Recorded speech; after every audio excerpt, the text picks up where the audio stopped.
دیکھیے قرآن عربی زبان میں نازل ہوا ہے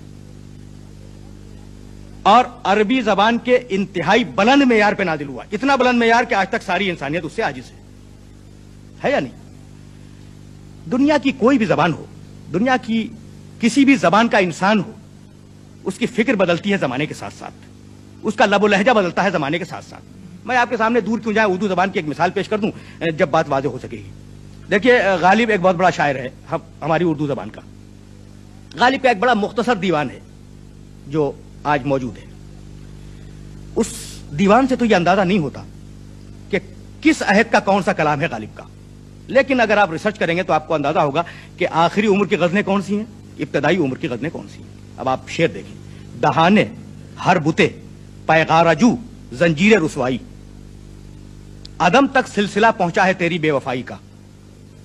اب آپ توجہ فرمائیں کہ یہ کتنا عجیب و غریب شعر ہے، اس کے معنی کو اگر بیان کیا جائے تو کتنی دیر لگے گی۔ دہانے ہر بتے پیغار جو زنجیر رسوائی، اب یہ بتے پیغار جو کیا شے ہے؟ یا مثلا غالب نے کہا شمار صبح مرغوب بتے مشکل پسند آیا، تماشائے بیکف بردن صد دل پسند آیا۔ اب آیا کا لفظ اگر آپ نکال دیں تو پورا شعر فارسی میں۔ یہ ایک اسٹائل ہے غالب کا جو ابتدائی جوانی کے عہد کا ہے، اور غالب جب بڑھاپے کے عہد میں داخل ہوئے تو فرماتے ہیں کہ ہاں بھلا کر تیرا بھلا ہوگا، اور درویش کی صدا کیا ہے۔ دیکھیے کتنا آسان کر دیا۔ ابن مریم ہوا کرے کوئی، میرے دکھ کی دوا کرے کوئی۔ زبان بدل گئی یا نہیں بدل گئی؟ تو ہر انسان کے ساتھ یہ بات وابستہ ہے کہ جیسے جیسے اس کی عمر بڑھتی ہے، جیسے جیسے اس کے تجربات بڑھتے ہیں، جیسے جیسے اس کی فکر میں وسعت پیدا ہوتی ہے، زبان بھی بدلتی ہے اور فکر بھی بدلتی ہے۔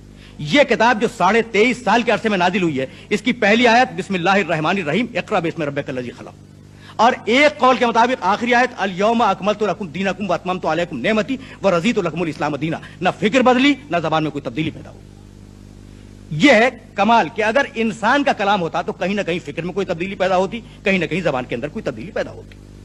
تو اس کتاب کا کمال کیا ہے؟ کیا فقط فصاحت و بلاغت کمال ہے؟ نہیں۔ اب ذرا سا سطح فکر کو بلند کیا جائے۔ اس کتاب کا کمال یہ ہے کہ چیلنج کیا کہ کتاب کا جواب لاؤ۔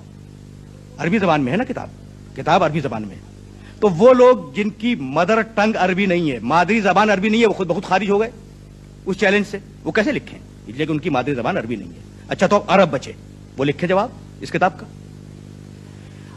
کتاب ہے فصیح و بلیغ، ادب کے انتہائی اعلیٰ معیار کے اوپر ہے، اور سارے عرب تو فصیح و بلیغ نہیں ہے نا، سارے عرب ادیب نہیں ہے، اس لیے وہ سارے خارج ہو گئے جو نہ ادیب ہے نہ فصیح و بلیغ ہے۔ اب بچے ادبا، ادیب بچا، اور ادیب کو یہ حق ہے کہ وہ کتاب کا جواب لکھے۔ اب فرض کیجئے کہ ایک ادیب بیٹھا کتاب کا جواب لکھنے کے لیے، تو وہ فقط ادب لکھے گا نا، لیکن کتاب میں فقط ادب نہیں ہے، دین بھی ہے۔ کتاب میں فقط ادب نہیں ہے، دین بھی ہے۔ تو اب ایسا انسان تلاش کرو جو ادیب بھی ہو اور دیندار بھی ہو، یعنی عالم دین بھی ہو۔ فرض کیجئے آپ نے ایسا انسان نکال لیا جو ادیب بھی ہے اور عالم دین بھی ہے، لیکن کتاب میں فقط دین تو نہیں ہے نا، معاشیات بھی ہیں، اس کتاب میں معاشیات بھی ہیں۔ اب ایسا انسان تلاش کریں جو ماہر معاشیات بھی ہو، عربی کا ادیب ہو، علم دین کا ماہر ہو اور ماہر معاشیات ہو۔ تو کیا فقط معاشیات ہے؟ اس کتاب میں سیاسیات بھی ہیں۔ اب ایسا انسان تلاش کریں جو ان علوم کے ساتھ سیاسیات بھی جانتا ہو۔ تو کیا بات ختم ہو گئی؟ نہیں، اس میں فلسفہ بھی ہے۔ اب ایسا انسان تلاش کریں جو فلسفہ بھی جانتا ہو، تو کیا بات ختم ہوئی؟ نہیں، تاریخ بھی ہے اس کے اندر۔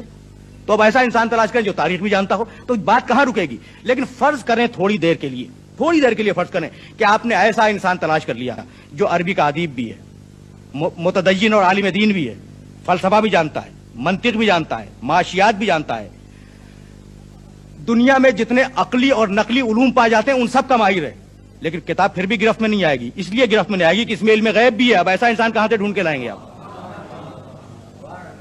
اب آپ ایسا انسان کہاں سے تلاش کر کے لائیں گے جو علم غیب بھی جانتا ہو؟